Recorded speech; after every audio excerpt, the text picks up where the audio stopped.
Okay.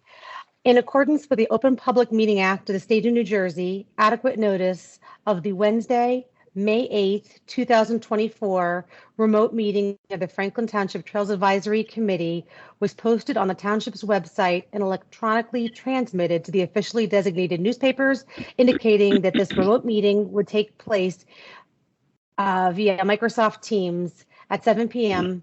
on May 8th. Okay, let's go ahead and move on to roll call. Okay, Vanessa Jones. Present. Anne Marie Orleski is on her way. Christopher Gonda. Present. Jim Kolegowski. Here. Okay, Councilman Karazi. Here. Robert Kovacs. Present. Jignasha Patel, I haven't heard from her yet, and Pravesh Lal, I haven't heard from him yet either, but I did send them both the link. Yeah, Oh, and Michael Morosco, you're here too.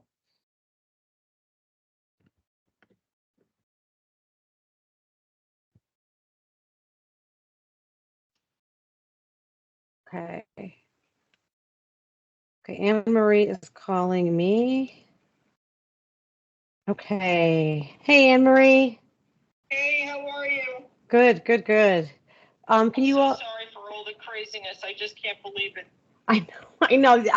We have to get you some good luck with the stuff. It's not fair. Can you guys hear Anne Marie as well? Yeah. Yes. Okay, great. Yes. Oh, we can't hear you, Vanessa.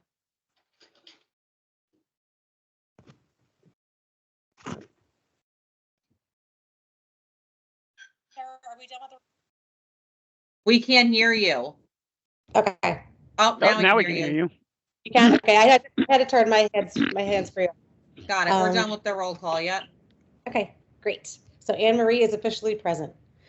Yay. Hi, everybody. Sorry. Don't worry. I've been working on this for 20 minutes now, and I just can't believe this. It's a nightmare. All right. We need to have like you and I can have a joint login session our next remote meeting, so you can come over and we can log in together. Okay, so let's go ahead. Is there a need to open for public comment? Oh no, I'm sorry. We need approval of the minutes first. Yeah. Can we have a motion to approve the April 1st minutes? I move that we approve the April 1st minutes. Can I have a second? I second it. Okay. Chris, you're taking the notes today? You're our secretary? Yes, Great, thank you. From the vote for the last meeting Okay. minutes. Okay. Anybody else want to abstain from the vote for the minutes from the last meeting? I abstain. I wasn't present. Okay. All right. Any questions about the minutes before we move to approve them? Okay. Vote to approve them. All right. All in favor of approving the minutes? Aye. Aye. Aye. Okay. We had 2 abstentions, Chris Gonda and Jim Kuligowski. All right. Moving on to the next item, public comment. Is there a need, Tara, to move into public comment? We don't have any members of the public. We have Claire Paul here, but she's here to talk about National Trails Day. So.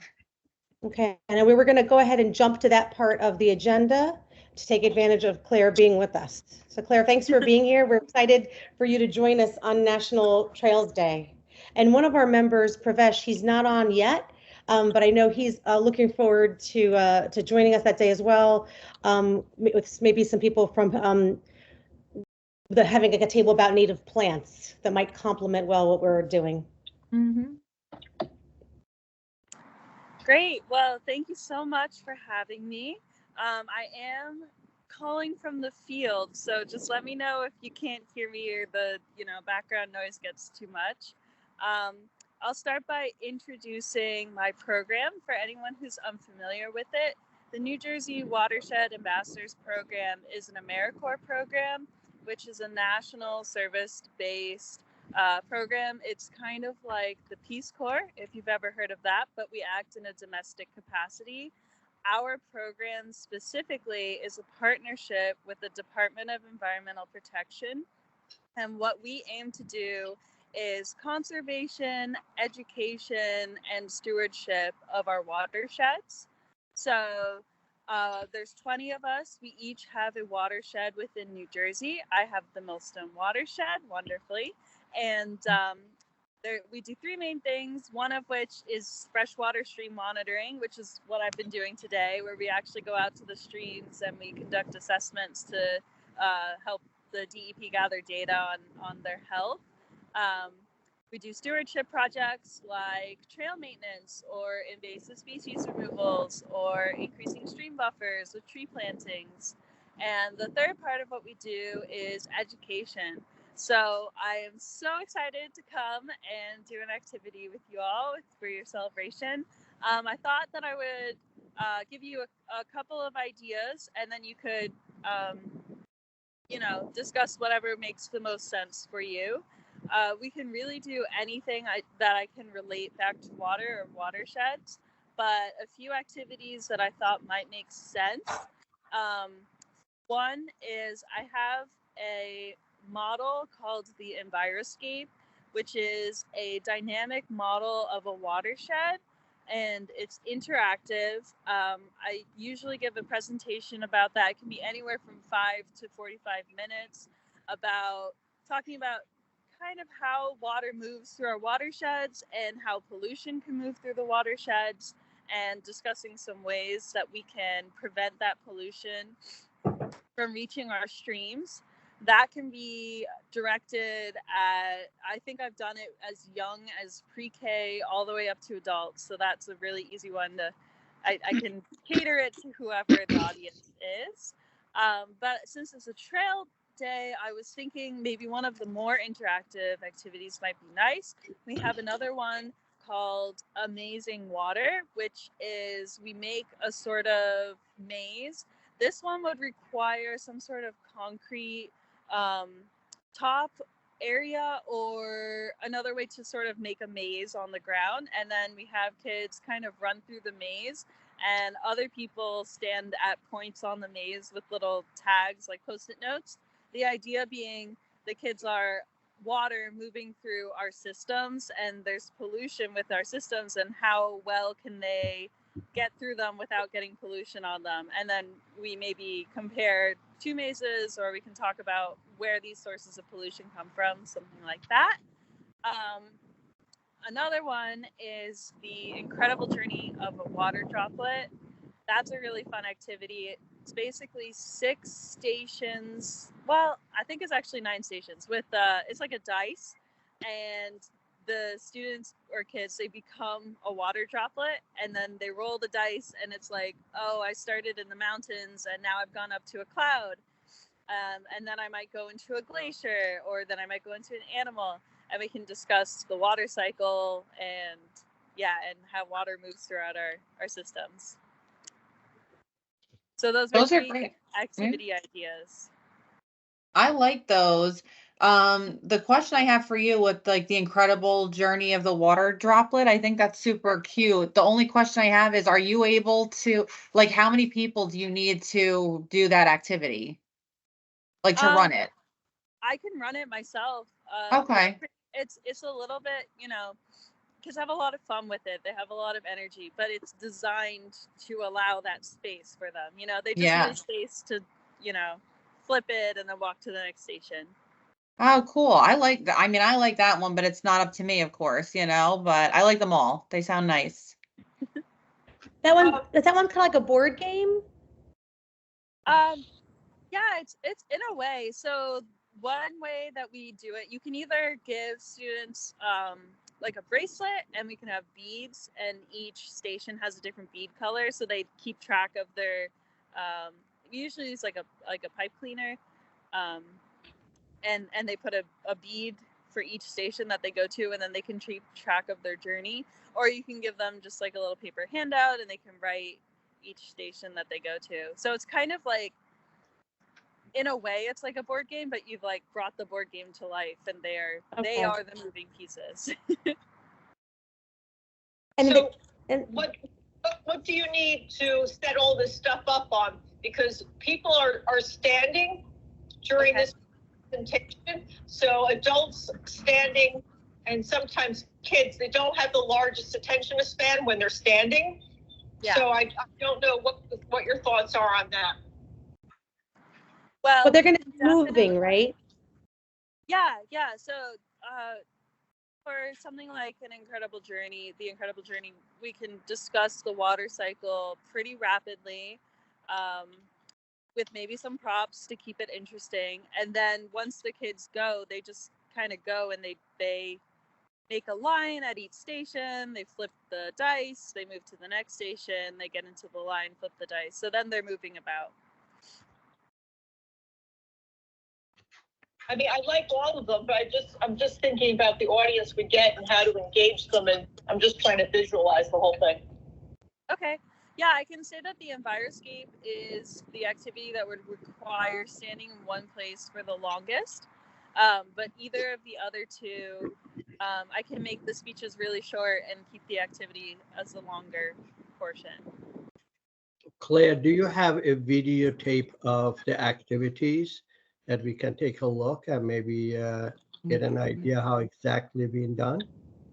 I can look for those. They are part of something called Project Wet. So I can definitely take a look and see if they have any resources on their website. I can also send you all a document detailing each of the activities, if that would be helpful. I think that's good. The only thing is, like, you know, June 1st is when National Trails Day is. So I think we need to decide, and also, because do you need anything from us, like in terms of the supplies, or do you bring all those? I should be able to have enough supplies for this. Okay. It's pretty simple. It's just papers, maybe Got it. pencils, Post-its. Okay. So, Claire, Claire, what was the first one called? The first example you gave us, what was that called? The Enviroscape? The Enviroscape. model? Okay. Yeah. And so you're saying that one is probably the one that requires like the most focused Standing attention, instead. Yeah. the most yeah. standing. That one And would it's not be the that other would be- two. And the other two are a little bit more interactive. Yes. Yeah. So I think, you know, so looking at those two, so we have that amazing water and then we have the incredible journey. And I heard you say in the amazing water one that you kind of need concrete for that. Yeah. So you do need. I mean. So we don't have, so just to clarify, so Okay. we don't have concrete at the No. trail we're working at. So I think that one's kind of off the table. Okay. So if we're looking for interactive, and we can't have concrete, I think the third one is probably going to be our best bet. And I know you Yeah. said these are all part of Project Wet. I know I have that book at my school, had the training in that a while ago. But I think those lesson plans are even available online. So if we wanted to Google the project in a Project Wet, an incredible journey of water, we could even see the lesson plan. Is that about right? Yeah. You should be able to find it. And either way, and if you can, I can also look it up and scan it to you. Okay. But I agree with what Tara said. It's coming up, so we do have to make a decision tonight about which way we want to go. Right. Yeah.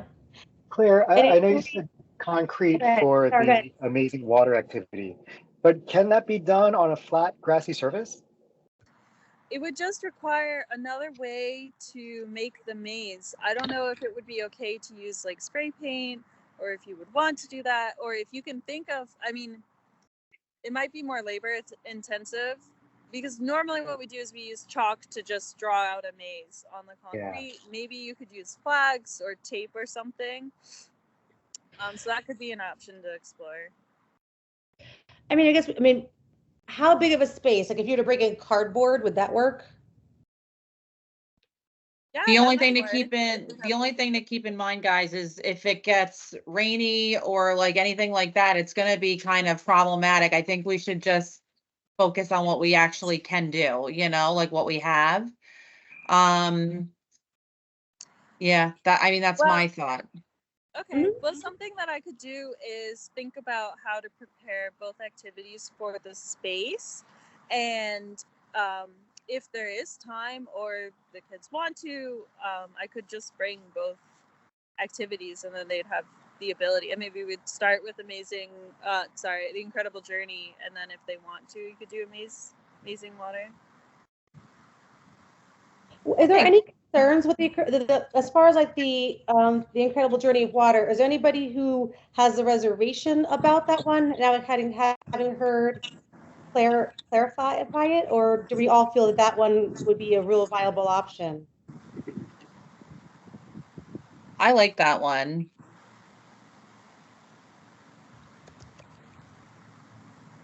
What are the reservations about it? Any? I don't have it. Does anyone have any problems if Claire does the Amazing Journey of Water there? I think that would be a good activity for the kids, on top of if Pravesh brings the plants and we do a nature walk. I think that's a pretty comprehensive day. Claire, how long does it take to complete? So it depends on these activities. They're really easy to adjust to a time frame. So it's more of how long would you like the activity to last, and I can plan for it to last that long. Fantastic. Hey, Tara, can I share the screen? I'm sorry. Yeah. What's the minimum time that you will need? Probably 15 minutes. Okay. Yeah. I don't know. Is it going to let me share? Do you have the share button like up to the top right? I have the share button. Yeah, you should be able to. Content only? Is that what I want to do? Share, it should come up. Do you have options to share, like screen? I have presenter mode. It says presenter mode, and then it has content only, standout, side by side, and reporter. You don't have screen there? Okay, hang on. Let's see here. Share is right next to the leave, the telephone, all the way at the right side. I clicked on the share button, but it's just the options it gives me once I click on it. Yeah, it's not really. I think you're trying to share a PowerPoint, right? I would select content only if that's what you're trying to do. Yes, I'm clicking it and nothing's happening. Oh, huh. Sometimes it'll just let you share your entire screen, and then everything that's on the screen will get shared. And sometimes that's the simplest. Is there a Typically, button there you should that says have screen? like, if you've got one or more screens, I don't know how many screens you've got if you're just on a laptop or whatever. There should be an option to share your screen. Yeah, it's just not working. Okay, not a big deal. I was just going to share, like once I just Googled Project WET, Incredible Journey of Water, and and it shows a little a guide of it. So if anybody at home wants to do the same thing, you could just Google it. And it has the Incredible Journey activity, and there's even a video of it. So I recommend that we take a look at this and look at the video. And if we have any ideas or suggestions for Claire that maybe we think would even personalize it to our trail that day, we could get back to and share it with her. All right, so Claire, it sounds like I guess we're saying just if we're going to go with the Incredible Journey one, and you'll definitely be there. What time should Claire get there, everybody? This way we can give her the details. What time do we have the start of the hike, Tara? I can't remember what we had said and published already. I don't know that we have published anything yet, have we? I know we picked the date and the time, so it could be published. I just don't. It's definitely June 1st is the date and the place. What time let me look here. What time were we thinking of? Do we want to do like a 10 a.m.? What do you guys think? I don't have a preference. 10's good. I think 10's okay. It's June 1st, right? Yeah, Saturday, June 1st. It is the one day of the year I'm unavailable. That's okay. You already told us the Hungarian festival, right? That's the day of the Hungarian festival. I am unfortunately unavailable that day. So Is 10 a.m. good for everyone? All right, so Claire, Oh, National Trail Day, right? I'm Yeah, fine. 10 o'clock is great. Okay. Too early, we don't get enough kids. Give us a better chance. okay, so Claire, it looks like we're gonna do 10, so I don't know how much time you need to set it up, but I guess if we're ready to go at 10, that would be great. So if you get there early and set up what you need to set up, that would be great. If you have any questions or anything, you can reach out to me before then. Okay. And I am going to put together a flyer. If there's any information in particular that you already have, like a logo or like some kind of language, and you can send it to me, that would be helpful. Sure. Okay. Now, just so I understand, 10 a.m. is the start of the activity. Yeah. Okay. So we'll have so maybe I'll be there to set up at 9, and then we'll get started. We'll do like a welcome introduction at 10, and then move into the activity. And do you want to do the activity near like the parking lot area or near the stream? It needs a bit of an open space, so probably closer to the Okay. parking lot. That makes sense. Okay. All right. I think that's great. And then Vanessa, maybe you can follow up with Pravesh and see exactly what his activity is. This way we can get everything on the flyer and then we can get that out. I don't think it's an activity. He'd emailed you and I, Tara, about having a table for the yeah. native plant group he's part of. Right. That's all I was referring to. Oh, okay. Got it. Claire, would it help to have like a canopy or something? Like I can't tell, I don't really know where the sun is coming from at that time in the morning or what the temperature is going to be that morning either. So I don't know if that's something we want to think about. Tara, does the township have one, or does our committee have one? I'm sure we do. I can ask DPW if they can get it there, get it set up. Probably they would do it the day before. I can definitely ask. Tara, I have one if you want. I can bring it down. I can bring it there. I think Okay. it's at least 10 by 10. Okay.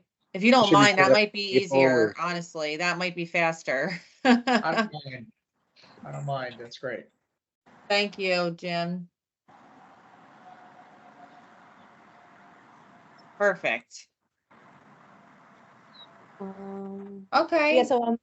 So what Pravesh had said is he was speaking with members of the Native Plant Society, and there's interest in providing a booth to the Native Plant Society to offer educational resources about flora and vegetation in the area.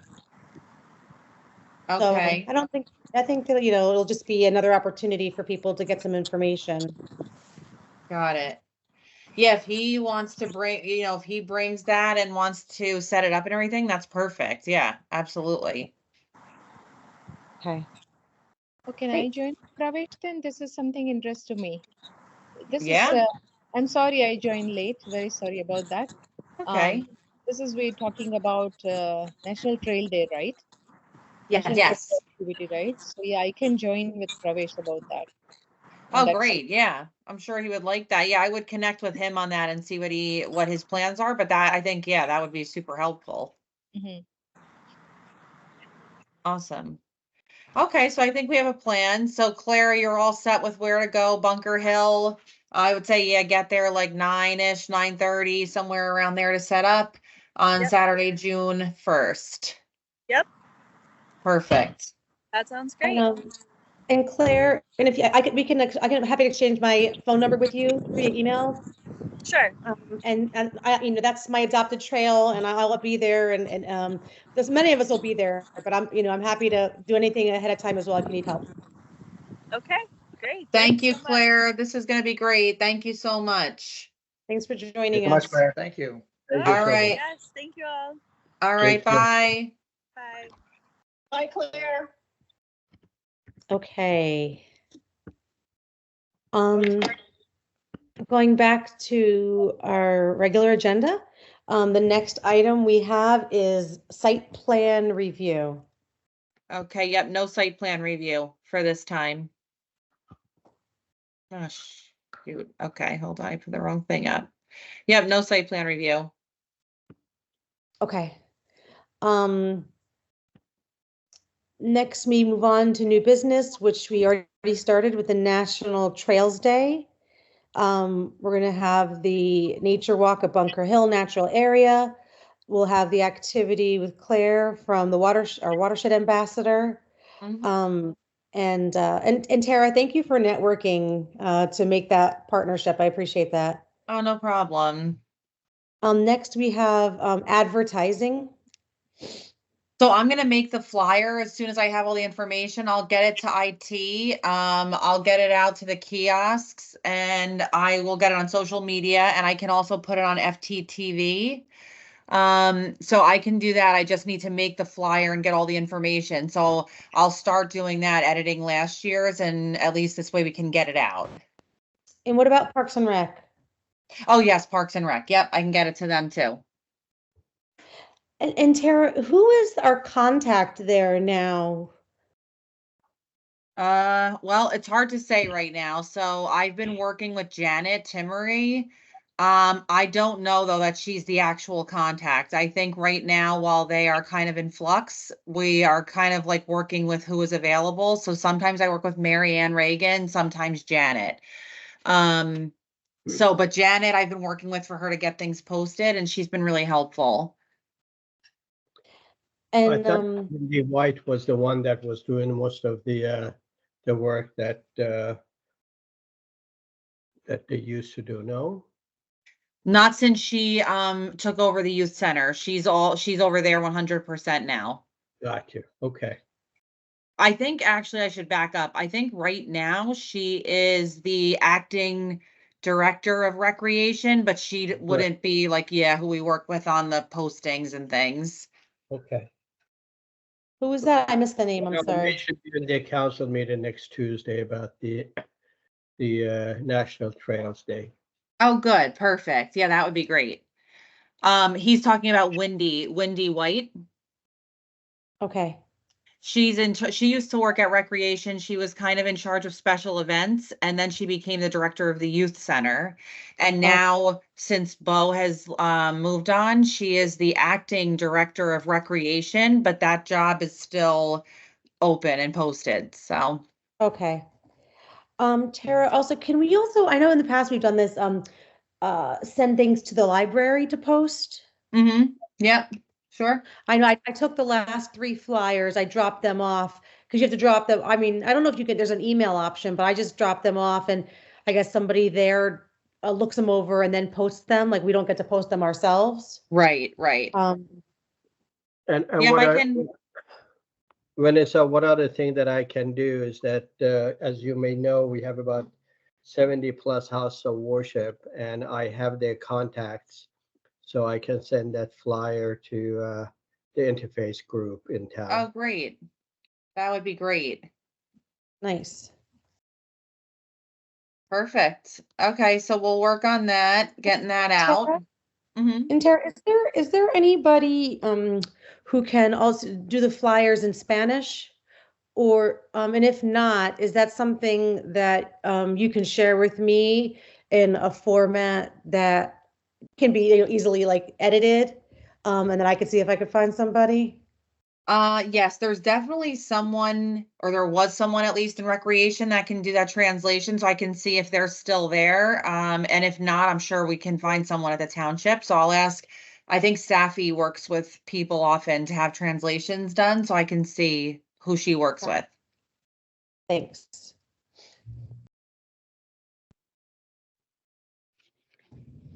Okay, volunteers.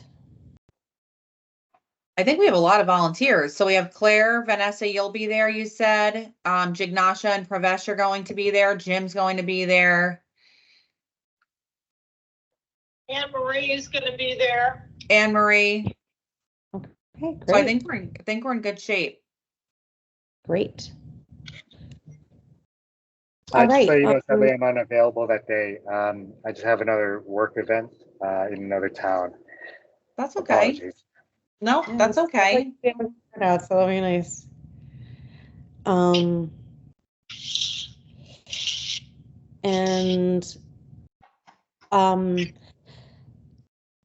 So this is our last meeting before that event. Oh my goodness, I can't believe. I know, I know. Well, we Well- have everything set up. We really just need to get the flyer out, but everything else is set up, so I think we're in good shape. So Tara, something I don't have, I know the last couple events we've had, like I have like the fold up banners, I have the event sign, but I don't have maps. I don't have any trail maps. So if we could get trail maps, for this event, that would be great.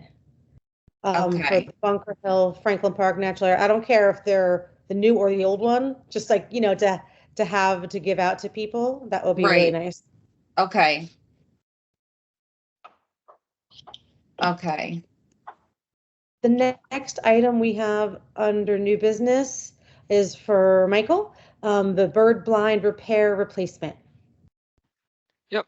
Okay, so I'm just gonna share my screen real quick. Are you able to share okay, Michael, or? Let me see. I'll do it right now. Okay, yeah, should be good.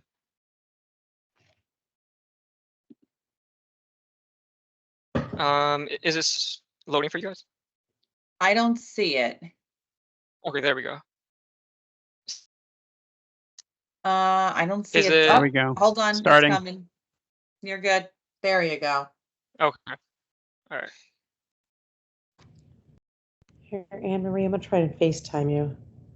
So before we start, I just want to, if you don't mind, Michael, just give a little background on this. So as you guys know, Michael's been our intern for the last few months. This is going to be his last meeting with us, right, Michael?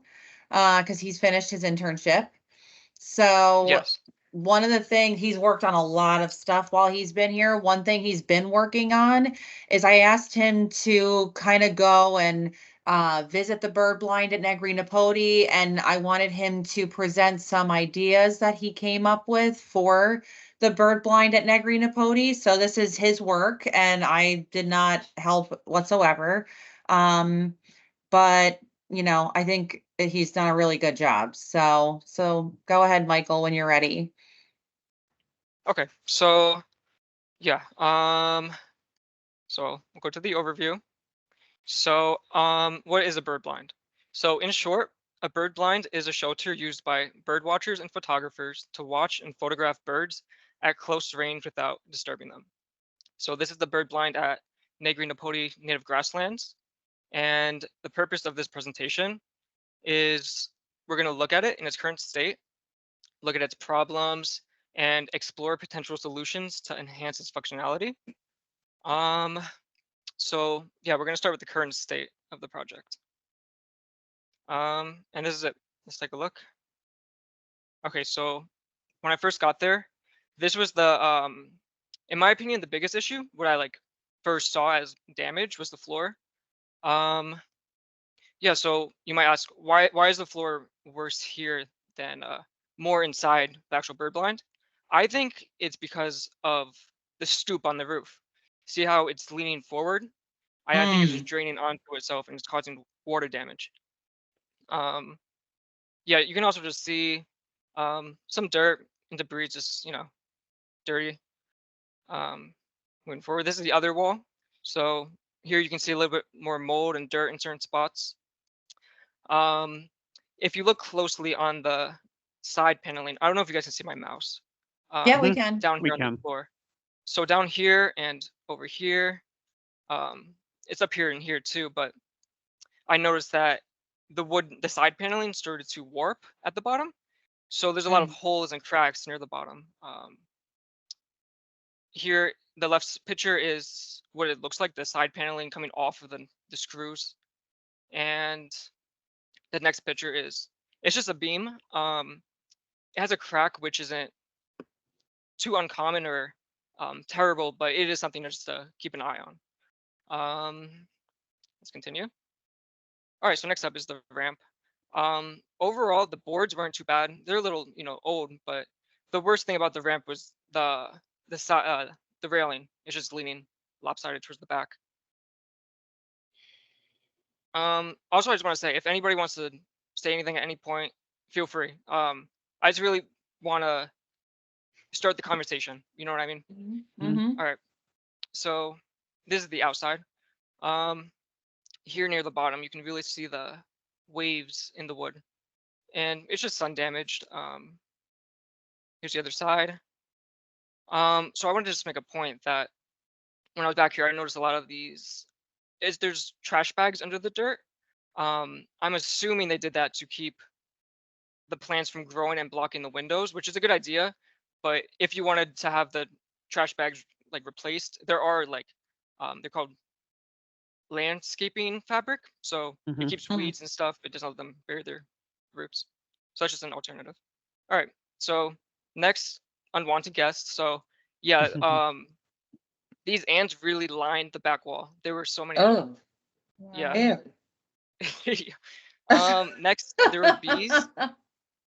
Oh, Yeah, those there was those are not bees. Those are wasps. wasps, or even worse. Yes. Yeah. Yeah, many of them. Oh my Which gosh. these wasps are better than having the carpenter ones, because those Mhm. carpenter ones really would eat into the wood. So at least it's not those ones. Okay. This was in, I guess it's the front where the window is. They were just, holes, so it could be mice, groundhogs, who knows? Just I just wanted to make a point. Rodents. All right, so the fence and overgrowth. This is a picture I found online. I don't know when it was taken, but if you look at the next photo, there's a whole tree that grew, so it had to be a few years. But my point here is just general maintenance with the grass can really, do a lot of work, the before and afters. Okay, so for the fence, there's a few Michael, can you broken. go back on the tree for a second? Sure. Sorry. This one? I'm like sharing pictures with Anne Marie, so just trying to take some Oh, okay. shots. The one with the one right before this one, I think. This one? That one, yeah, perfect. Thank you. That's it. Okay. Yeah, so some of the fences were broken. On the right picture, the fence was leaning forward. It would wobble with the wind and stuff, so yeah, this is through one of the windows. So it's one of the views you get. And here's the other one. So I'm not sure sure what plant this is, but I'm sure it could be pushed back. The front window was fine. It was just the two side windows that had, all this bramble blocking it. All right. All right. So potential builders. Just looking at this list, you can kind of put in order which ones will be more expensive than others. But so starting at local construction companies or a contractor, it might, the Boy Scouts are good, but experience can really, say a lot. Just like for the roof angle, for example, somebody with experience, they might just have a better idea, or specialized nail trail designers. I didn't know these existed before, but I searched up New Jersey nail trail designer, and there were a lot of them. I left a few resources at the end of this presentation, but yeah, that's somebody else you can go to. I'm sure that's going to be more expensive, but they specialize in designing nature trails, and they do a commission based, so you can ask them, or you can tell them what you want them to do, and they'll do it. So with architects and designers, I was thinking that you can you just ask them to design it for you, not build it, but just design it, like draw it on paper, give you ideas, just to make a design that looks harmonious with nature in a sense, I like it.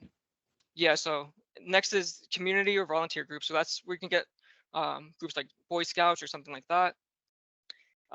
Landscaping or outdoors design services. That's another option. I have a brother-in-law, and he does this stuff, but like landscaping, he'll build things for people, but that's in Pennsylvania. I'm sure you can find them in New Jersey, but yeah. And lastly is local universities, which I was thinking that maybe it could be a project or something that instead of you just give some students to design it for you, kind of the same way as the architects as designers. They won't actually build it for you, but they'll come up with the idea and design. That's a good idea. That's a That's really a very good good idea. idea. and then Maybe it can figuring be out like, how to build it afterwards. I Yeah. like that. That's a smart idea. We also have access, you know, a university, but we also could even run that through the Votech, like their carpentry shop or something Yeah. like Mhm. that, you Yeah. know? I I like was it. looking for clubs or something. I couldn't find anything like that, but yeah, I'm sure Yeah. there is carpentry clubs or something that would, you know, yeah, school resources. All right, so moving on, materials. All right, so softwood, hardwood, and aluminum. Out of all the materials I looked over, I think these ones are the best three options. In the bottom right, you have other materials like plastic, vinyl, steel, but I think softwood, hardwood, and aluminum are the best bets. So for softwood and hardwood, these ones, whatever one is the other one isn't for the most part. So softwood is light, hardwood's expensive, softwood's more inexpensive than hardwood. Mm. Softwood lasts about a decade, while hardwood can last several decades. Softwood is only weather resistant when it's treated with chemicals, and hardwood has that natural weather resistant. Um, Softwood has less of environmental impact. Hardwood has more of environmental impact. And softwood is just a softwood, so it's easier to cut with. And yeah, hardwood yeah has natural bug resistant, which is a good one. So sorry. Here's some options at the bottom for each wood. Again, I left some of these resources at the end of the presentation. And aluminum. I think it's the best metal I could have found on this. Lightweight yet strong, very durable and corrosion resistant. It's easy to maintain. It's sustainable in the sense that you can recycle it. It does not attract insects. It's malleable, which is good for design but bad for scratches and dents. But it could be more expensive than some woods. Yeah. Moving on. All right, so here are designs. So pretty much I just want to make a point that like all the bird blend has to do is give you some cover. So it's really flexible and you can really do whatever you want here. So first we have these fence-like ones, which I personally like because you know, you don't have to worry about, you know, the floor and the ceiling or the roof. So just, you know, less material, and you can make them as long as you want. You can make them shape to things, and you can put the windows and holes wherever you want. So here's some more examples. Yeah, this one has the benches. I like that. This one's made of metal, a little more artsy. Here's another metal one. And another metal one.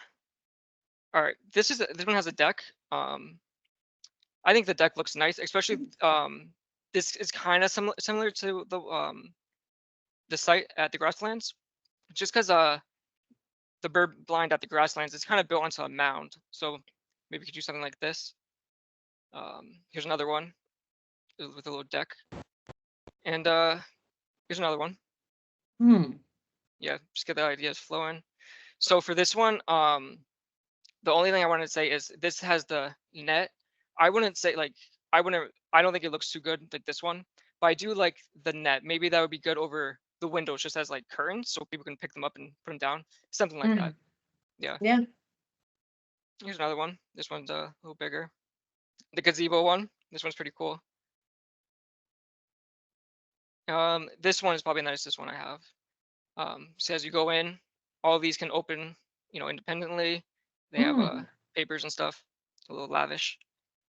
And here's this one. This one kind of looks like a sauna, I guess. And I saw a lot of these ones on Google. I personally don't really like these ones, but I just saw them everywhere. Maybe they are cool. I was just thinking that if you try to take a picture, maybe it would be kind of hard, but maybe the gaps are big enough. I just felt like I should add this one. And yeah, and this pretty much covers it all. So now maintenance. So the bird blind at like right now, how it is. I don't know how many of you guys are leaning towards just completely replace or if it's repairable. It is repairable, but a lot of the pieces have to be replaced, I'd say. So this is just maintenance. If you want to repair or if you want to just for the future, just to know. So just regular inspections every few months to check for any damage or loose hardware, so like screws or anything. So you just want to clean it out every once in a while. Organic matter, dirt, mold, and algae. So reapply protective coating when worn out to protect from UV and elements. Trim back the vegetation that can cause damage. And also if the vegetation's like up close, how it is against the fence, it could cause water damage too. Address drainage issues to keep a strong foundation. Address insects and other wildlife immediately, and encourage visitors to report any damage or concerns. Thanks. So, yeah. Great. I like it. You did a good job. Thank you. Very cool. I don't know if you can hear it, but that was a great presentation. I was trying to visualize it because I'm having the same problem uploading all those wonderful images that Vanessa's trying to send me. So I think I'm so frustrated because this is the one thing I was so interested in hearing tonight, and I'm just spitting nails. But anyway, would it be possible, do you have this written down in like a report format that you could send us? I'd like to, I can't see anything. So It's a PowerPoint presentation, Anne Marie. Perfect. Yeah, Marie, we will have the recording to go over too. Oh yeah, you'll have the recording of this too. That's right. I have Michael did send me his presentation, so I can forward it around to everyone. But I think one really good thing is, because of his internship, I really had asked that he really do this research. And I think you put a lot of effort into investigating the current conditions as well as some really good options. So I think that was something that you did really well. And I think you gave us a lot of great ideas. I really like that idea about reaching out to the VOTEC or Rutgers or RVCC to have students do the design. And then if we can give that design to a Boy Scout group or Girl Scout group or our DPW to follow the design, I think that would be really good. And it would help other students learn as well, Yeah. Yeah. And Michael, I like the options you gave us, and I think some key points that you made, that railing has to be fixed really quickly because someone is going to get hurt there, and also the maintenance of the plant life around there and how that affects the deterioration of the blind is something that we should be working on constantly.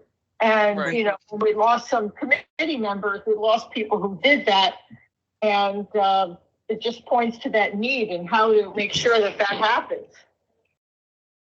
Yeah. Great job, Michael, and really very nicely done. Question that I have is that any idea on the cost, either repairing what we have or purchasing one of the beautiful units that you showed us? No, I don't have. So with the cost, it depends on how much is gonna have to get replaced. For a lot of the paneling, it's cracked at the bottom, so I see the side paneling going, and at that point when you're gonna replace that floor that's water rotted, honestly, it's plywood, so might as well replace the whole floor. And if you're replacing the floor, then that's just everything else goes. You know what I mean? Yeah. Well, basically what we said too, Michael, remember, was like, if we have to replace the floor and the roof, then we're kind of at we almost might be better off starting anew, Yeah. Yeah. I really think a big part is the material that you build it with. And I think, I don't know, I didn't see this when it was first built, but it didn't have any coat on it, which is a really big deal. Protective coating and stuff. It protects it from everything. Even like the sun, rain, dirt. Yeah. So in the future, I guess my best advice would just be reapply the coating, because it's really gonna make it last longer. And Yeah. if not, if it's a softwood, it has to be done. If it's hardwood, it can be taken less seriously. Yeah. Michael, Do we have any idea? I'm sorry. Do we have any idea how many people use this at all? We don't have a count, but a lot of people do use the bird blind because Negri Napodi is basically really an important site for birding in New Jersey, not just in Somerset County. It's called a birding hotspot by the New Jersey Audubon Society. So a lot of people do use the bird blinds. I mean, it definitely needs some work, but I think it would be beneficial to have there for sure.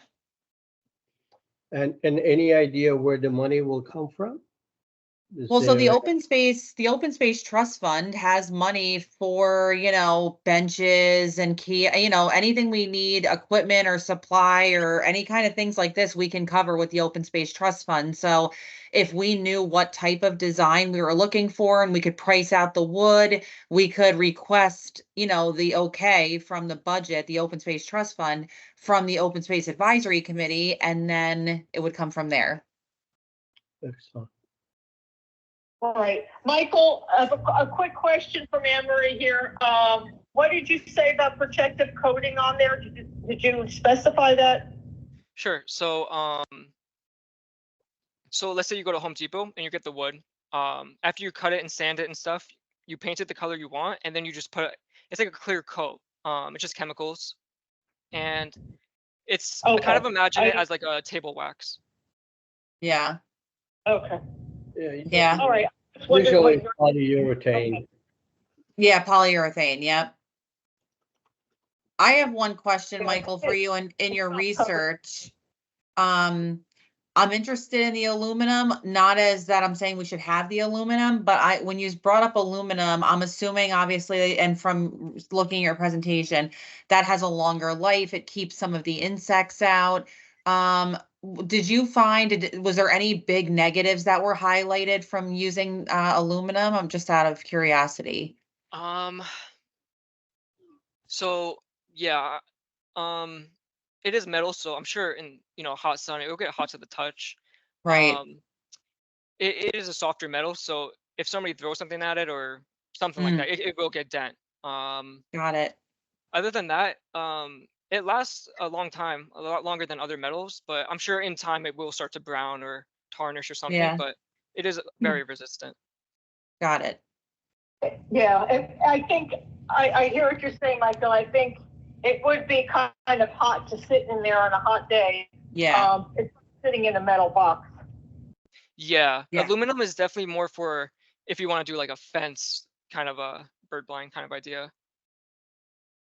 Yeah, right. Because we have a bench there, so people could sit down and enjoy looking at things for as long as they'd like. And I'm just concerned aluminum box might be hot. Right. But this is great research. Yeah. Did you mention, Michael, was there a group you said that does bird blinds? I might have misunderstood that. Not bird blinds specifically, but there were some groups. I left them in the notes of the presentation. They okay. They're more for hire, so you can tell them like I want a bird blind here.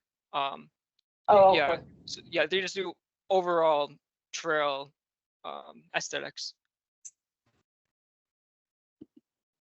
Oh, so I misunderstood. So it wasn't people who specialize in this kind of construction.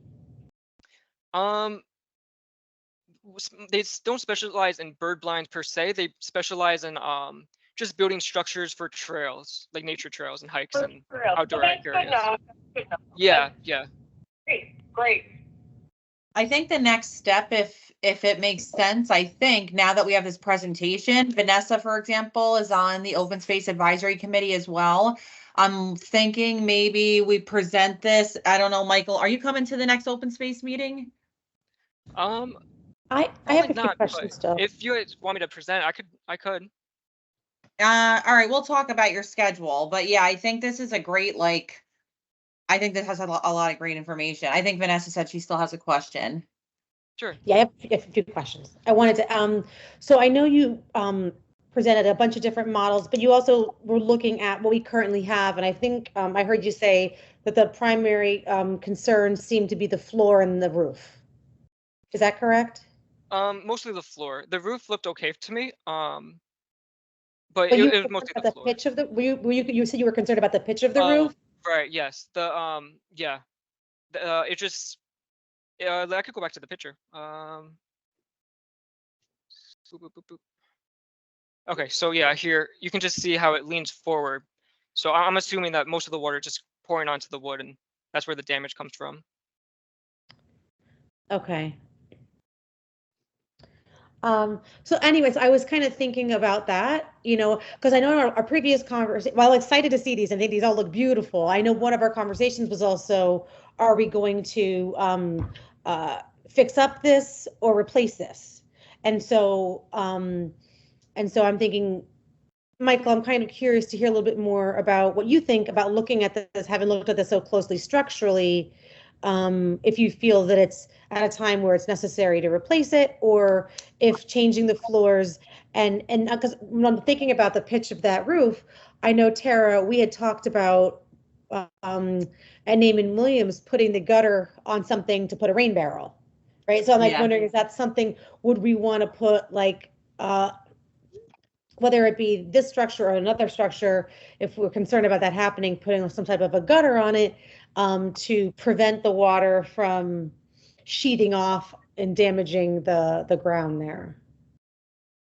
I mean, it's an option. We could put a gutter on. I mean, when I talked about putting a gutter on the pavilion at Naaman Williams, I mean, that's a bigger area, but basically it was like the cost of doing that wouldn't be, it would make more sense to just, Replace the floor. basically take the roof off. But if we're also going to take the floor off, it's like we may as well, because the way it is right now, even with a rain barrel there, if water keeps seeping into this front area, which is where the problem is, the water damage is not going to stop. So we could definitely capture it in a rain barrel. But we then have to install a gutter on the Mhm. roof. There's a pond here, right? So I mean, if I'm not sure how much we're winning with like a rain barrel or anything, because the water, the water is damaging the structure, and Right. and the place. I would imagine, just to throw my thoughts in here as what I'm watching all this. First of all, Michael, it's a great presentation. Thank you. This is great. I would imagine that the right next step, right, if we want to get to a point where we either have a refurbished or a new or or whatever bird blind, I would imagine the next step that we need to do is we sort of agree as a commission that, all right, this is a project that we want to undertake, and the next step would have to be developing some sort of plan, because we're going to have to go to somebody somewhere along the way to fund this, right? To get, money for materials and, and money for stuff. So I actually think out of this plan, the most promising thing was seeing if we can approach a university, a school, or some kind of organization for whom this might be a project and a worthwhile thing to take on without, any funding, so we can put together and come up with some design, right, that makes sense in this spot. Right? Are we going to put it on concrete? Are we going to redo the deck? Are we going to pitch the roof in a different direction? Right? And then we come up with some kind of design and say, all right, this is what we want, right? And then from that, we can come up with some sort of price, right? We have a materials list. We have some sort of cost of how much money do we need? What is the labor cost? Can we get the labor donated? Can we not get the labor donated? And then we can turn to somebody, the Open Space Committee, applying for grants, whatever it is. But until we have a plan and say we want to do this, right, we can't really turn to anybody and say, fund this, please, because we don't know what this is. Does that make sense? Yeah. So I would say the next step would be to figure out, how do we get a design? And Robert, I have another question actually for Michael. Based on what you have done, Michael, is this the right location for the bird blind? Yeah, that's a good question. It probably is, just because if you want something to overlook the water like this, I'm not sure if this mound was here originally or if they built this mound here for this purpose. But just because of that mound being there, I think it probably is the best spot. Actually, I was going to ask you, Michael. I mean, this is something that is worth considering and something that we put into the idea of the design. Because if I recall, when we went out there, right, with Vanessa and when we were there, my first thought was the blind is on the wrong side of the pond, right? Because it's sort of like all the vegetation is in the way. So it's something worth considering whether it's in the right place or not. I would say. I think you're right. It is at the high point, but the vegetation is kind of like between you and the birds. Hey, Michael, could you go back to the slide that you kind of had the before of, Yeah, where before that tree was there? this I one. think that was a really helpful picture because I've never seen it look like that. And I think this speaks to what Anne Marie and Chuck have been saying all along is that we're not maintaining and clearing that vegetation. So Robert, what you're describing is the after, right? Right. Yeah. Yeah. Put this and we didn't maintain it. Mhm. So it hasn't been maintained. Look at this. Look how nice it is. I didn't know there was a bench in front of that little hole there. So this is like kind of like a combination of two of It's buried. Michael's designs Yeah. that he shared, the fence version and the bird bind, you know, kind of like the house version. So if we, so I mean, part of me feels like the first step is clearing this and getting this maintained properly, to really determine, you know, I mean, I think the floor, if we're going to leave the structure, the floor has to be redone, like Anne Marie had said, like the safety stuff, right? The safety stuff, which is not going to be that expensive, you know, needs to be addressed. But I just, when I look at this picture, I'm like, wow, I had no idea it was supposed to be open like that. And I think that's an easy fix if we can partner with DPW to do it. And then we can get some more information about what needs to be cut back, how far back. Anne Marie, does that make sense? Oh, it makes perfect sense because when the blind was originally installed, it was on the higher side. And it was because we put the ramp there so that people who needed to use a ramp at the end of our trail could just, pivot and get up there, instead of going traversing all the way around it. A. B, the maintenance of the plants around there is crucial because if you have so much in your way, you can't enjoy the view anyway. So I agree with you. The plan, and that's what's frustrating. It's been the plan for a long time to keep it clean, or clean up vegetation so people could actually enjoy the view of the birds. Mm-hmm. And less damage to it itself. And as for, and I agree with you that the floor and that railing has got to be secured. Even if we change the plan, I think we need to change or shore up that railing. What do you think, Michael, in terms of a safety standpoint? Yeah, for the railing, yeah, I think it should definitely be screwed back into place. I don't have any pictures zoomed in close to see. I'm sure it would be possible to put it back into place with only a few screws, but I didn't get any pictures to confirm that. Okay. I'm just thinking, immediate versus, all of our planning. And I agree with you, Robert. We need to have a plan. What are we going to do? How are we going to maintain it? And where do we go from here? We know we're going to go to open space for funding, but, there's just all those steps need to put into place.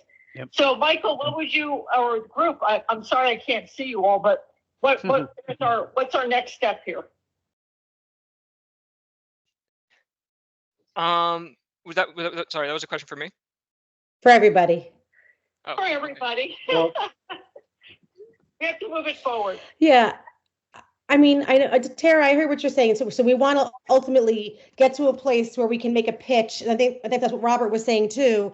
We can make a pitch to open space for what we're really asking for. So I think that maybe as we wrap up this conversation, we can prioritize what we want to do, what we need to do in order to make that pitch. Right. Yeah, we can start absolutely working on that. I think if Michael is able to present at the open space committee, I think they would be impacted. I think they would feel that this is impactful.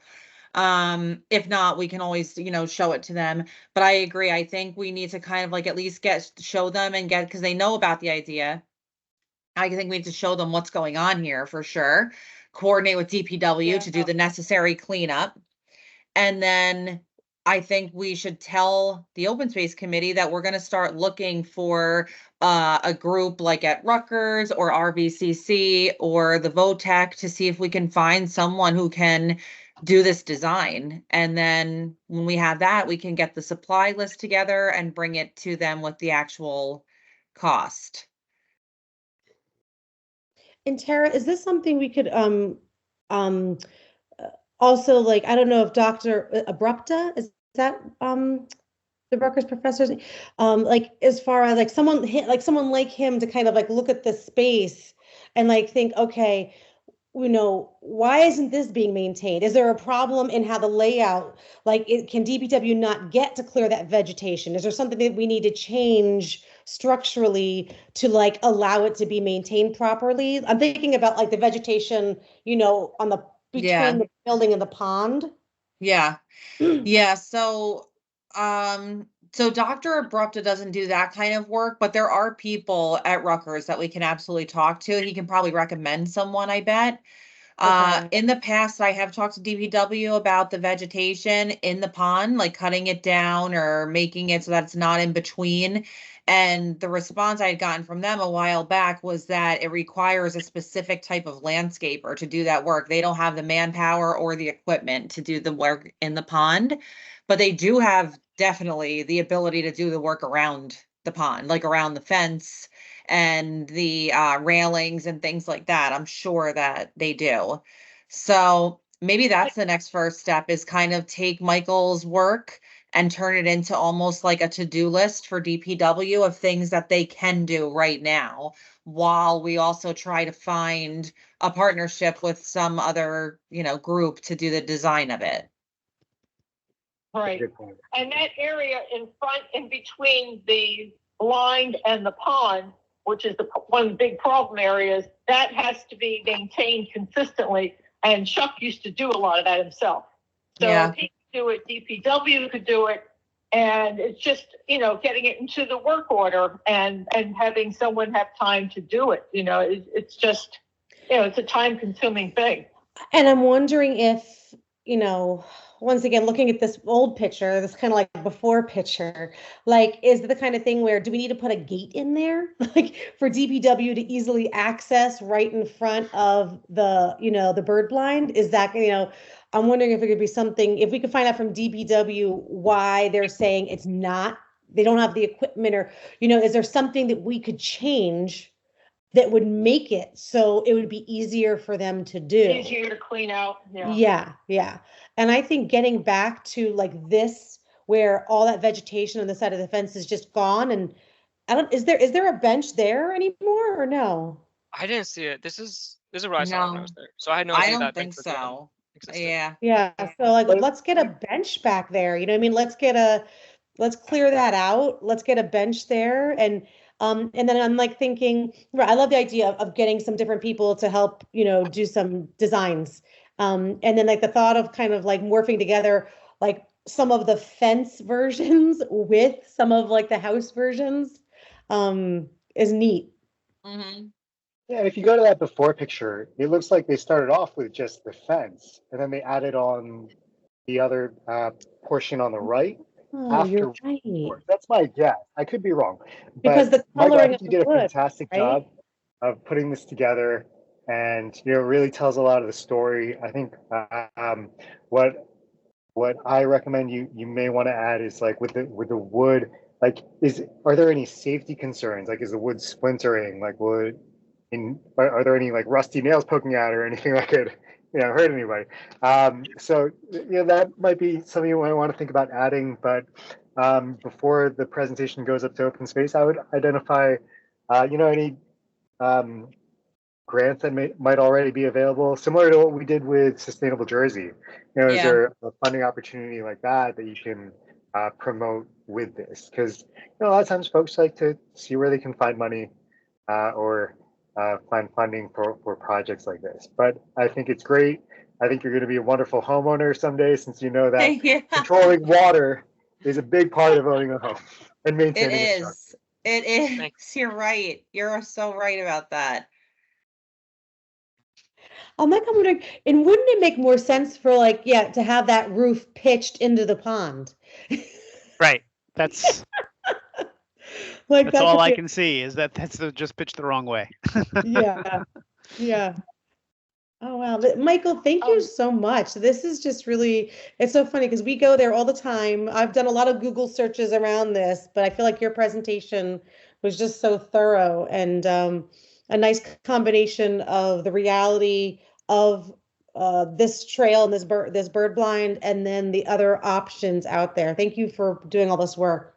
Of course. And for all the help throughout the spring and late winter. Thanks for being with Yeah. us. He did. He did a lot of work.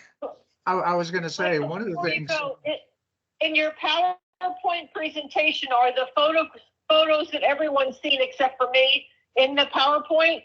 Yes. Yep. Oh, thank God. All right. Because I'm going nuts. Okay. And I texted them to you too. So as soon as your internet works or whatever, you should get all of them. I just texted them to you throughout the presentation. Some of them are opening, but one of them opened after the presentation. I mean, this is just like so slow. I know. I'll send the presentation around. All right. Well, thank you, Michael. I was gonna say. Oh, go ahead. Excuse me. I was going to say, I think one of the first questions from OSAC will going to be, well, do you want to replace or you want to repair? And then maybe have proposals for both. And Right. just my 2 cents, again, it's not my money, but probably through taxes, it probably is some of my money. Mhm. But if you're going to replace, again, go with this Trex decking and things like that. Yeah. I think, I sent you a long time ago pictures of a bird blind in Cape May. We've been there for Yes. decades, and it looks like the same thing. We also have vinyl fencing in our backyard, and we've had it for 30 years, and it looks like the day it was installed. So again, if you're looking for something maintenance free, that would be the way to go. Yes, it's expensive, but you can have any color. You don't have to paint. You don't have to coat, and it'll last pretty much forever. So they have like 50-year warranties on this stuff. Yeah, Right. that's very, very true. I was about to suggest about the Trex material because I know it is expensive. Another benefit is like it would not get infested by mold or any Right. pest, anything. Wood is more chances or easily get infested by any pest or mold always attack on wood, but Trex there won't be a problem. Yeah. It's Yeah, all we with can. Might be one mean- and done, once it's up, it's done. Yeah. It's, No maintenance. it won't Yeah, be a that would, right move with on the trail because it's all natural, but Yeah. something to think about.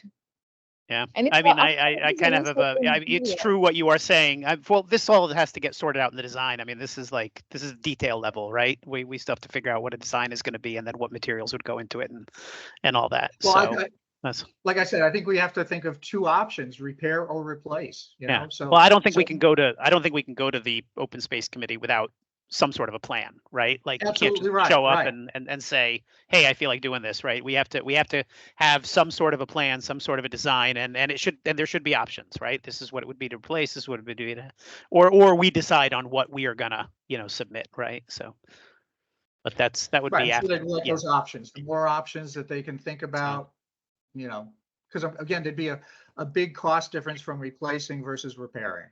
Yeah. Yep. We'd have to prepare, our justifications, our advantages, disadvantages, why we would do this. Ideally, find like some sort of matching money, maybe a grant out there that'll pay a little bit of, if the open space puts up some money. So I mean, there's a whole bunch of, but that's all, we got to do all that work, I suppose, right? Yeah. So. And I know, Tara, right. at one point, I had reached out to my sister's friend who is a naturalist and was the Environmental Education Center in Basking Ridge, the Great Swamp, for many years, and she was essentially telling me that a lot of these are not designed by architects; they're just designed by trail people, like Right, people who work right. at trail centers, and Yeah. and I'm sure like Jim, the one that you saw, like it probably was heavily influenced, by the naturalists. And she had given me some information like baseline prices, and I can't, Tara, I know I shared it with you. I look back at my emails and I can't find it, but I'll look again as well. But that's kind of going with the idea of it's like you're doing it yourself. You're doing Right. it like on a very small scale. Got But it, yeah. everyone's saying we want to have a plan. I like the idea of replace option, a repair option. We can consider different materials, and in doing so, and identifying grants, also identifying hazards, And Tara, you also mentioned like a to-do list for DPW as kind of like a baseline, let's get this back to as much functioning as possible and then Yeah. determine, is this the best spot or not? Is this something, we want to consider any more drastic changes? Right.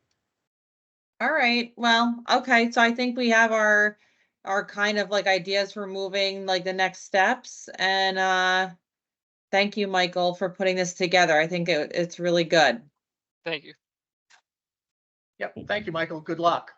Good luck going forward. Yep. Thank you. Okay. And Tara, when it comes time, I don't know when we want to present it, if Michael's available, we can also play this video if he's not, right? Yeah, definitely. Yeah, that's a good idea. We can definitely do that. Okay, getting back to the agenda, moving on to old business, the Pathways and Trails Plan. Okay, so I sent around as part of the agenda a summary of the comments that we received for the Pathways and Trails Plan. There is not many, which is good. I'm going to share it on my screen. Okay, so what I did was I put everything into one document to show what the comments were. And this is from the Open Space Advisory Committee at this point. So I'm going to run through them real quick. There's things that I need to discuss with you all to see how to move forward. And there's things that are basically formatting issues. So for example, for the first comment, it says maps and text are poorly coordinated, need to be properly aligned on the page. So basically when people go in and use the document to make track changes, it pushes all of the things all over the place. So when I went in and did all the formatting to make sure everything lines up, as soon as people start entering their comments directly into the document, it messes with the formatting. So I redo all the formatting at the end of every document anyway. So we'll make sure that, of course, that's addressed before the end of the document, before the end of the approval. The maps, the colors on the maps are not always explained. That is true. I went through and looked at the maps. There's not a legend on every map, and there really should be. So we can add that relatively easily. That's not a problem. For Dunn and Gunther, there was a question about okay, let me back up. The comment says the proposed extension would need a lot more work to connect to the Van Cleve bike trail. Example is a trail crossing at 6 Mile Run. These needs are understated in the PTP.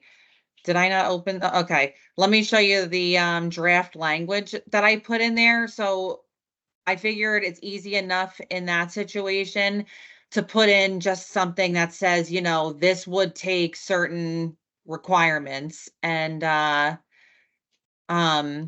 basically putting that in there so that people could see that and it would address that comment. Now, hold on 1 second here, 5-6, that would be recently. Okay, I'm sorry, give me 1 second.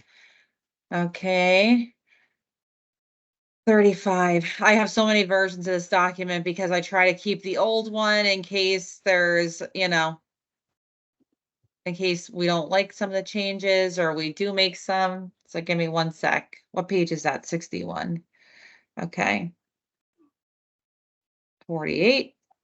And a little more. Okay.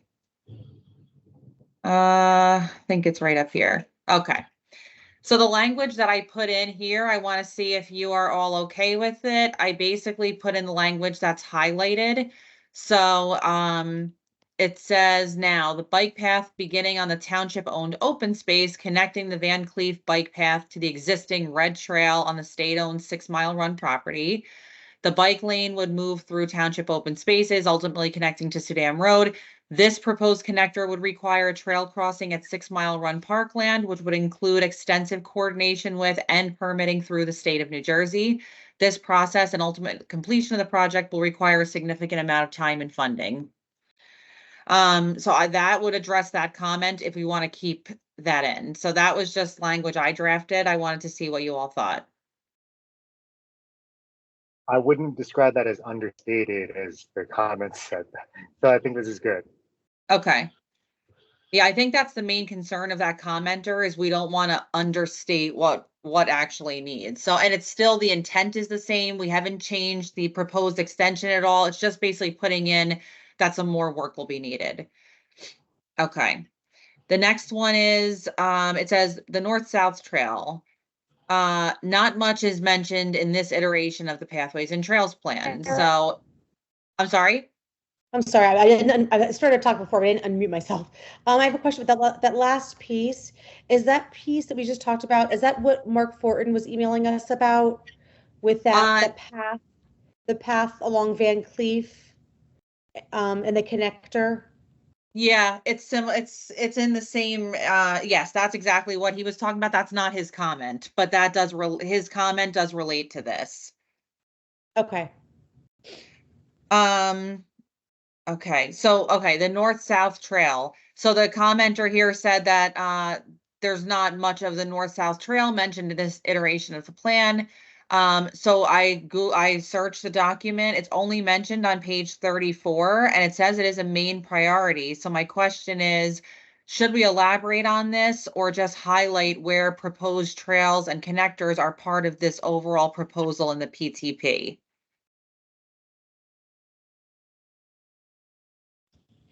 Did it get eliminated accidentally? No, it didn't get eliminated, but basically when we started talking about the update a while back, there are portions in the original North-South Trail that cannot be done any longer because they've been developed or because when the roads were redone, I guess it wasn't considered. But there's really not a lot of mention of the North-South Trail. We do keep it in there that we want to connect the north to the south, but we don't really have a whole, but a lot of our proposed connections that we're talking about are part of it. So my question is, should I add a separate area, like write up about the North-South Trail, or in the trails and connectors that are part of it, should I just like write a sentence in every one of those that basically says, this is part of the proposed North-South Trail initiative? I'm going to defer to Jim on this one. Jim, like, what are your thoughts? I'm confused as well. Yeah, I know we talked about it, and I do probably have some maps of the proposed North-South Trail, but I don't know how it's going to go anywhere. You know what I'm saying? I don't know it seems like, I don't say pie in the sky, but it seems like a pretty adventurous proposal that I don't think will see the light of day for a long time. Well, and that's what we talked about during this iteration. When we went through the old proposals, there was a lot of them from the old plan that we cannot do anymore because the property has either been developed or the roads are not any longer conducive to it. So I think that's the reason the whole North-South Trail isn't highlighted. But if there is an area that pertains to a north-south direction, I can note that in the plan, or we don't have to address every comment. If it's not inappropriate, if it's not appropriate, then we just move forward. I guess, I mean, I think that the concept of the North-South Trail is great, right? To having that connector. And I think that former committee members felt really strongly about it. And I love the idea, but recognize, like you're saying, that some of those parts of the puzzle are missing. They're blocked, yeah. It came up at open space recently, even like talking about like that rails to trails section. And I know one of the members was like, I know it can't happen right now, but I don't want to drop it. Like, I don't want to, like, if it's a possibility ever, we want to keep it on our radar. So I just want to be mindful of that. And maybe it's more of something about like, keeping the concept alive of looking to have multiple connections. Yeah, I think that makes sense. I agree. Yeah, that's a good description there, Vanessa. Okay, so I will, if it's part of the old North-South Trail, I'll put a line in the description of each concept that says, this is part of the original North-South Trail initiative, and I can add a few more sentences that basically explains the concept in the appropriate spot in the document. Is there something in the document that kind of shows what the north-south trail was? There's not. And the reason why we went over, so one of the things we talked about for quite a few meetings was, should we show that map? Because if we show that map, we are going to be showing a few areas that are impossible to actually achieve because the property has been completely developed or blocked. So we would need to maybe, I mean, that's the thing, we'd have to go create a new map and it would be a whole new concept. It's a different concept at this point. Could we put in the plan that that's something we want to work on? Is recognizing that the existing north-south plan is not feasible and that we would, that's something we would want to do, is to consider, you know, in our work, developing a updated north-south or similar plan. Yeah, I like that. And Tara, for a map, can we just include something in the appendix instead of developing a whole new section on it? Well, we could, but the thing is, because it's going to be adopted as part of our master plan, we really can't put in something that is just, it's unachievable. So we could reference the old plan. We could reference the 2008 plan so that people could go look at that. But we can't adopt something into our master plan knowing that the options that are shown are not possible. If that makes sense. I mean, we can definitely reference the old plan. Like when I do this write-up, I could say as noted in our plan, and I can definitely reference it even like by page. Yeah, but let me just reread the comment.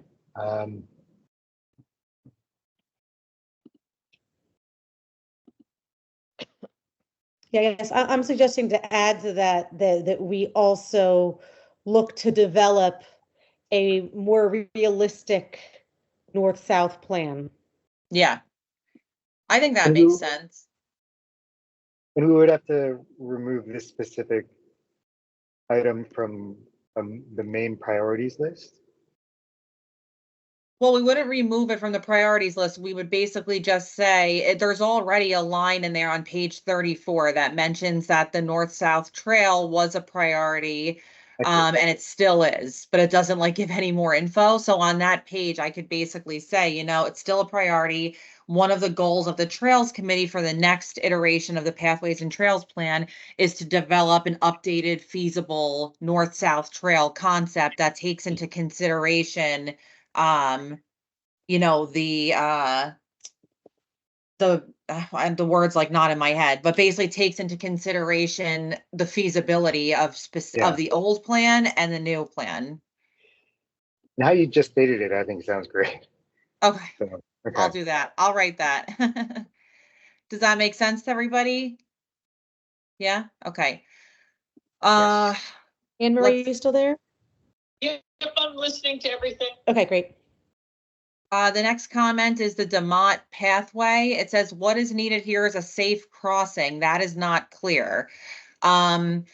So on page 39, I went and looked at it. My opinion is I think it is pretty clear, but I want to, before I say to the commenter, okay, thank you, but you know, we don't think that's, you know, we think it is clear.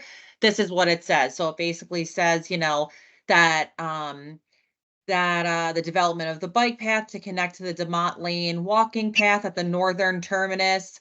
It would be to provide safe passage across Easton Avenue. And then we go on to say, in addition to the connector, Franklin would work with the state of New Jersey and Somerset County to implement safety improvements to the crosswalk, as well as signage, you know, for motorists, cyclists, and pedestrians. I think that is pretty clear. I don't know if the commenter is basically saying, you know, there shouldn't even be a connector there. I don't think that we should take that out because that's important. And we do really get into what the safety improvements would be. So I think in this instance, we can not address this comment unless anyone has you know, has a strong urge to address it. Is this crossing at Easton Avenue? Yes. Okay. There's some kind of meeting about the safety on Easton Avenue. Yes. Yep. That's through the county is holding that meeting. Yeah. Yeah, they're redesigning the road. Yeah. So I think we keep it in, and I think it does reference the safety needs. yeah, I mean, I think I understand where the commenter is coming from, but I don't think you can say that it's unclear that we're really talking about because it's more than just the intersection. Right, of course. You're clearly talking about the intersection, but you're also talking about the 2,000 feet that leads up to it, or whatever that is, right? Right. The half mile that leads up to it. So I would agree with you saying that there's not much we can do to make this any clearer. Perfect. Okay, the next one is for Negri Napodi. A loop trail around the bird blind is not recommended. People in the blind do not want people walking behind them or near the pond, disturbing the birds they are trying to observe. So this correlates to page 41 in our plan. And that is where we talk about the improvements at Negri Napodi. So you can see here, one of them is the extension of the blue trail, which is the one that leads up to the bird blind. And our proposal was to extend that trail so it goes completely around the bird blind. So right now you can go in front of the bird blind and you can keep taking yellow, but you can't actually go around. And that was our suggestion. This commenter feels that going all around the bird blind is not, a good idea, basically. I didn't remember doing that. Are they talking about going around the pond? Because there is a trail going around the pond. The extension around the pond. No, but you're not saying around the pond, Terry. You're saying around the blind, right? Around the, hold on one second. Let me see the exact wording. Oh wait, hold on. That's the first one. Here, which is kind of confusing to me. Extension of existing blue trail, which is handicapped accessible, to loop around the bird blind. Yeah, maybe you should say to loop around the pond. But I think it does loop around the pond already, right? Oh. It wasn't originally in the plan. I think it didn't. Isn't that the trail that kind of just happened and we decided to leave it in? It's not an official trail. It's kind of become one. There is a trail on both that circles the pond. One of them, the bird blind is on, and then it faces the other side. It is, they put in a trail, it's there. Tara, I'm sorry, that picture, I'm confused when you show that picture. Is that trail that you're showing, that line, is that going around the blind or the pond? It's going around the blind. Between the blind and the pond? That little area where the vegetation's growing that we're complaining about? What I think the purpose is, I think what we were trying to say, so it says here, we're trying to extend it so that it's handicapped accessible. So maybe that's what the confusion is. So there is like kind of a pathway there, but I don't think it's handicap accessible all the way around. And maybe it should be pond and not blind. I think it's supposed to be pond, not blind. Okay, so pond. And the red comment doesn't make sense. People in the blind do not want people walking behind them or near the pond. Right. If the blind, people are going to be walking behind you. What part of the purpose of having the fence there was to protect what you want to see. Because you're right, if you walk around the pond, things are going to fly. Maybe. Oh, so maybe he doesn't like it around the pond either. Well, I think that's what the commenter here is saying. Where they're heading with this. Yeah, I think the commenter is basically saying that if people are there to observe birds, that a trail should not be near it, whether it's blind or pond. That's a fair comment. Yeah. So what do you guys think? Keep it in, take it out? I mean, the other thing we were talking about specifically, and this came from when Chuck was here, this was one of his comments, is that area around the blind, people they can only get to the ramp. They can't actually get around the blind or around the pond, I guess I should say, because it's not handicapped accessible material. Right. We've had that conversation that we would have to extend that all the way around it. And to tell you the truth, right now, it's hard enough, I'm being honest, to have it maintained adequately to get people from the parking lot down to the blind, much less extending it around the pond. Right. I'm listening. I'm just plugging my computer in. Should we retract that suggestion then of, because essentially we were saying, okay, this has people using Negri have created this path here. We'll just formalize it and adopt it. Well, no, And but we weren't just saying we were going to formalize it and adopt it. The recommendation is that we put down handicapped accessible material on it. well, yeah, adopt it and make it handicap accessible. Right, right. So is that maybe not a great idea? Maybe we should we reconsider that and go back to the original map of that wasn't going around the pond? And then we don't have to do the handicap accessible and it's one less thing to maintain. And we don't have to worry about that interfering with birding. I don't know. Yeah, up to you guys. I don't care. I'm just putting it out there. That's what I think that's the proposal, right? That's what the commenter is saying. That's what the commenter is saying. Yeah, they think that portion of the trail should be not extended. And yeah, I guess the thing I need from you guys is, do you think we should remove it or do you want to keep it in? I'm okay with removing it.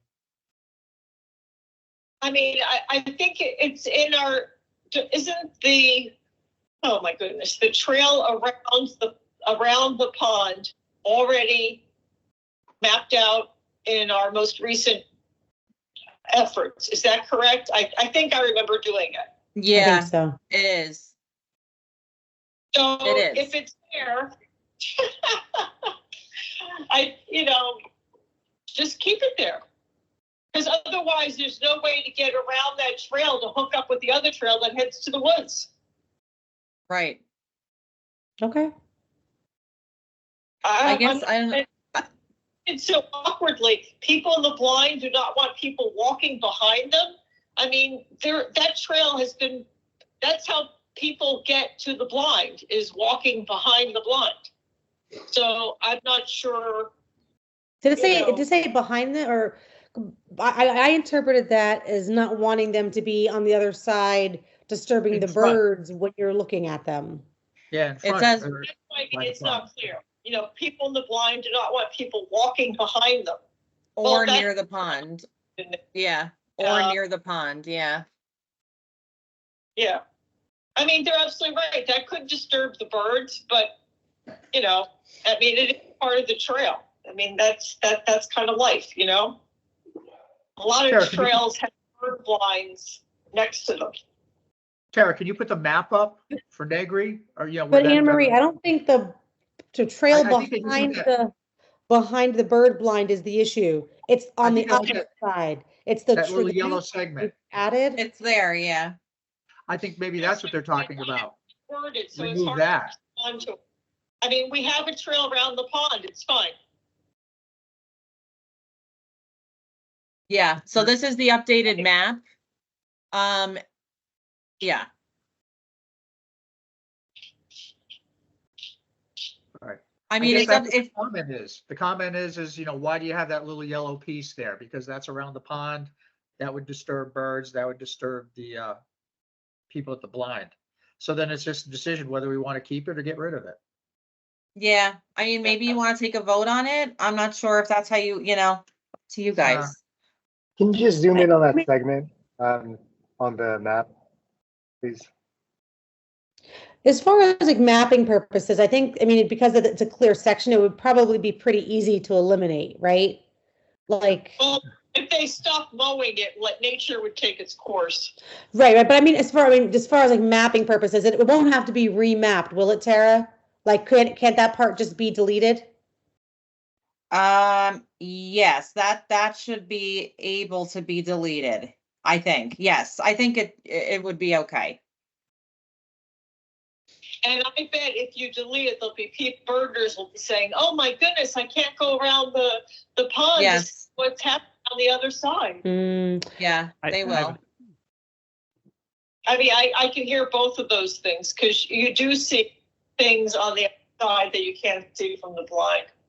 Well, I think that, I think the question here is what is the map going to show? People are going to go wherever they want to go anyway. What is the map going to show, and where are the resources going to be put in terms of making the path accessible? right? Mhm. Right. And I think, and I think given this comment, it makes sense to remove it from the official map and not invest the resources to make it accessible, because the blind itself remains accessible. If the public creates a path around the pond, they're going to create a path around the pond, whether we draw the line on the map or not. The question is whether we're going to invest the resources to make it accessible and make it an official part of the trail or not.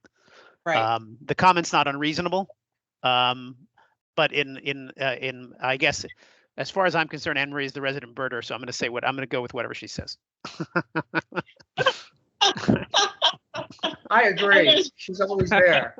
She knows better than any of us, I think. Yeah, agree. I support whatever she says, but I don't think it's an unreasonable comment. And I think, like I said, this is really a question of where are we going to say resources, if available, get allocated and not, like, it's not like people are going to stop walking around the pond if they Right. want to walk around the pond. Right. Well, I'll tell you, if that grass grows up, people will not access it because it's just, it'll be just like walking in the middle of the grasslands now, right? Yeah. So that wouldn't happen. It's mowed now. It looks, well, last time I was there, it was mowed, but I mean, and the path exists. And we've had this discussion before. I don't remember. Yeah, we How talked would you- about it. We talked about it. I never, though, had the perspective that's being shared by the commenter that it could negatively impact birding from the blind. Like, that never crossed my mind. When we talked about it, it was more of like, oh, it's an existing trail that's being used. Let's just adopt it. I mean, if birders are the ones that are walking around the pond, I would suggest then saying that birders don't want you to walk around the pond would be counterintuitive, right? If the Right. birders are actually walking around the pond. But if you're in the blind or someone walks either to the right or to the left and continues up that little hill or to the right behind, they're going to flush out anything that's in the pond anyway. Yeah. Yeah. Well, so just to be, we have a lot more comments to go through. We can come back to this one if you want, but Yeah. or we could tell me it's up to you guys what you think. Needs further investigation. Yeah. I have an issue. I need to drop it around 9 o'clock. I didn't think we would go this long. I know. And that's a very long document. I'm looking at it and I'm like, if we have this much conversation, we're going to be till 11. Right. I know. Well, No, we can. stop at 9. We stop at 9. Okay, well, so here's the thing. If we don't, let me go through the comments as quickly as I can. And if it's like we need more conversation, because I can't give it to our township planner until we address all the comments. Right. So, I hate to let it wait another month, but if we have to, we have to, Right. Okay, Yes, I do. so It's limit discussion. need more investigation. Okay. Simonson Brook, there was the change in wording, which I made, which was basically instead of along the northern border, it should have said along the southern bank. Fine. That was easy enough. So I did that. Okay. So we'll go to this one. We're going to have to do this in 2 meetings. So you want me to just go through another one and then we'll stop? Yeah, let's We can do. Go ahead. keep Well, going Tara- until So you notice There's other we've all things- vanished. Agenda as well, Tara. Is there anything else that you that we need to? I'm just looking at the rest of the agenda. Oh, yeah. There's nothing else really on the agenda that we need to talk about. Those are kind of placeholders and there's nothing really to discuss at this point. Okay. Okay. So we So can, let's spend 5 more minutes on this and then. we can adjourn. Yeah, there's nothing else on there for me to talk about. Okay. So we'll do this one. Treptow Road and Martino Drive path connector. This concept is problematic for 2 reasons. The first is the sidewalk along Treptow Road ends before the brook. Now this is good background information. The original developer of the development to the north did not extend the sidewalk because it would have required a stream crossing permit from DEP. The second reason is that there's a living fence of tightly spaced shrubs in front of the house at the corner of Willow, which means that the road is too narrow. So I'm going to show you it and you can kind of see what they are talking about. And this is like the reason why getting comments are good, because this commenter knows a lot of background as to why certain things, sidewalks weren't connected and things like that. Here it is here. Okay, so we're talking about, oh, sorry, got an itch. We're talking about this right here. So this is, I know it's a little hard to see. This is the bike path connector at Treptow Road and Martino Drive. I have to go back and see exactly. Sidewalk along Treptow ends before the brook. The original developer of the development to the north did not extend the sidewalk. Let me see if we have another map here. So we're basically saying the existing bike path from Martino is interrupted at Treptow Road. By completing the connection, bikes can safely progress to DeMott Lane. The connection would also allow potential to undeveloped Willow Road property. So our commenter is basically saying that the developer to the north did not complete that connection because it would have required a stream crossing from DEP, which is very difficult and costly to get. And also the Willow Road property, which I think is further down. Apparently there is some shrubs that are tightly spaced together that would basically, then they're on private property, that would kind of have to be removed in order to make this work. Just trying to see if I can get a better picture.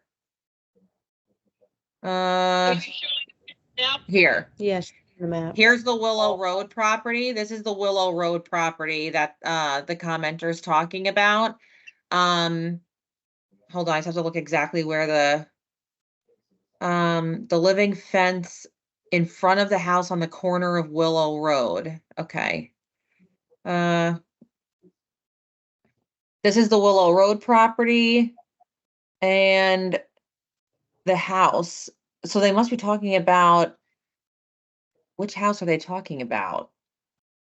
It's got to be one of them over here, right? Because this is where, it's probably right here where this corner is, because basically they're saying this, like getting this connection over here would be almost impossible because there's a living row of trees and they're kind of like encroaching. But there is a road there, right? Wait, There where is. I said there's a yellow circle, so they're mentioning the same spot here. Yeah. Yeah. Yep. There's Where a is circle that? there. Is that the? This is Willow Road. This is the Right. Willow Road property. This here is, hang on, this is bike path on Weston Road to Willow Road Weston property. Road. So Weston, yeah. Mr. Road to Willow. So And I this don't know is if New Brunswick. Go ahead. yes, so I mean, like, this is he's talking about the Treptow. I mean, like, I don't know. I think it's something we have to look into, like, right? Because you're saying, no, it's expensive. I feel like that when that was all developed, Treptow was like a dirt road. It was nothing. You know what I mean? And now it's like a heavily used road that maybe it's worth looking into how expensive it would be. And maybe, if it's a safety issue, maybe it won't happen, but doesn't mean we can't try. Right. And that's the other thing to keep in mind too, is when we get comments, if there's one that it's like, well, we'd like to keep in there, the plan is these are concepts. These are recommendations for moving forward. These are not set in stone. These are things we would love to see happen. It's not guaranteed it will happen. Right. Well, I think these are really well informed and knowledgeable, and so great that we have this. Yes. So I would definitely want us to hold on to these, in our notes as well. Thank you for sharing them. So at the next meeting, we'll start here on Treptow and Martino, and we will go through the remainder of the comments, which are these. Okay. Yeah, that's a big task. And we're going to need to do that at the next meeting, because in order to get it to the township planner, I have to give him obviously what is considered our final draft. Now, he might have comments too, but what I give him has to be the fully, vetted version. Okay. All right, Tara, thank you. Looking at the next things on our agenda, like Tara had mentioned, these are just kind of placeholders so we don't lose track of things. We do need to continue our conversation about the green infrastructure at Naaman Williams, the printing of trail brochures and maps. And I know I just mentioned needing them for National Trails Day as well. the trail walks and events. Oh, Terry, keep forgetting to move this link out of here and putting it with the update section. Hang on. This, Under the- oh, you want it underneath the update. Yeah. That's the link for that, right? Yep. Okay, got it. Yeah, and the storybook hike, I told you, that's the wrong date. It was May 4th, not the 20th. Yes, I meant to change it on here and then I just didn't do it. So I'm sorry about that. Yes, so that was the For record, 4th. just to have it for, Yep. for the record. The trail running series has been going nicely. Thank you, Chris, for, facilitating it. I know we're out of time, so maybe we can talk a little bit more about it next time. Yeah. Sure thing. The Eco Hike is coming up on the 25th. And then we have the National Trails Day. Any quick highlights we want to make sure Terry hears about that you reported or haven't reported yet, and the link on your trails? I want to point out that at the Bunker Hill parking lot, there continues to not be a rope that blocks the parking lot from the trail. So your cars could just drive right on. It's been like that for several months. And so in the past, it was just like a chain, and the chain, there's no sign of a chain. Okay, I will follow up again. Yeah. And there's some other things as well. I'll put it in the report, but that's the main one that I wanted to prioritize for that one. Got it. All righty. All right, so at the next meeting, if you can look at those comments and I put the link to the Pathways and Trails plan in the email as well. If you can kind of look, and then this way at the next meeting, we can finalize those, that would be great. Okay. Okay. Thank you, Tara. Can No we have a problem. motion to adjourn the meeting? I'll move Make to a adjourn motion the to meeting. adjourn. I'm sorry, who was that? It was, I don't know if whether me or Chris got it first. I think it was Robert. I second. All right, there we go. Okay, second. So Robert moved, Chris second. All in favor? Aye. All right, motion carries. Meeting adjourned. Everyone, thank you so much for all of your work. All right. Thank you. Saturday. Thank you. Good night, everyone.